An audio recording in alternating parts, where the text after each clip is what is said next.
Friday, October 29th, the curfew hours will be from 8 p.m. nightly to 5 a.m. the following morning for every day in the week up to 5 a.m. So basically it's all 7 days. For all 7 days, 8 p.m. to 5 a.m. the following day.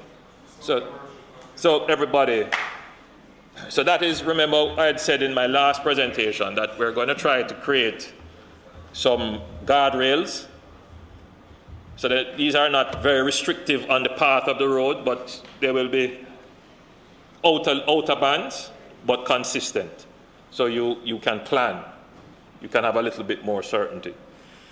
And we're going for a longer period, so instead of 2 weeks, you would have seen that we're going for like a month or so with these measures. So that just that people have certainty. So there would no longer be a no movement Sunday or a no movement day. This new curfew will remain in effect until the 10th of December 2021. I will have some consultations with interest groups, and I will definitely call up the leader of the opposition early so that we can have a consensus as to what to do in Christmas. So this is the holding position for Christmas. However, Madam Speaker, we will reconvene our Cabinet's COVID subcommittee to review these measures in 3 weeks' time, and depending on the level of increase in our vaccination rate and the continued decrease in the positivity rate, then we could come back with even better news. The gathering limits, Madam Speaker, there are no changes to the gathering limits at this time. The general public gathering limit remains at 10 persons.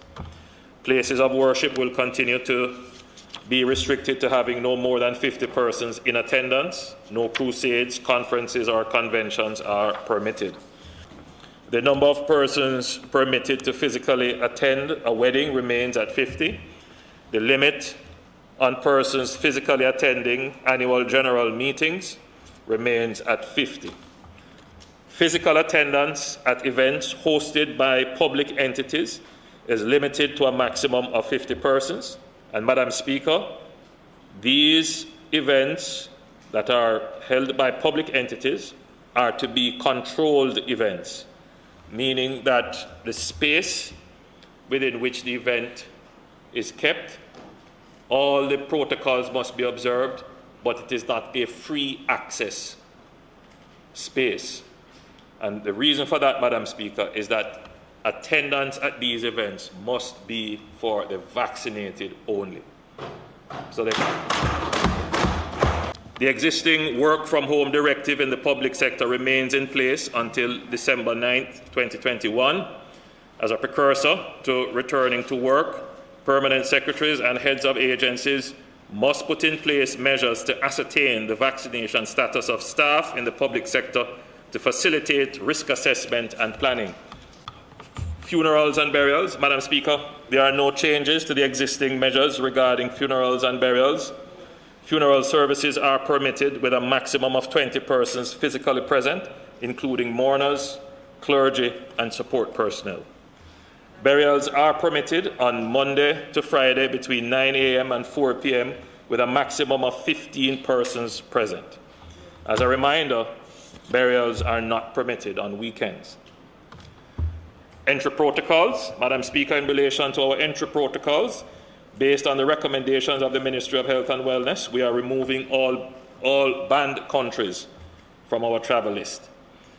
The pre-testing requirement for persons traveling to Jamaica to present a negative COVID test within 3 days prior to travel remains in place.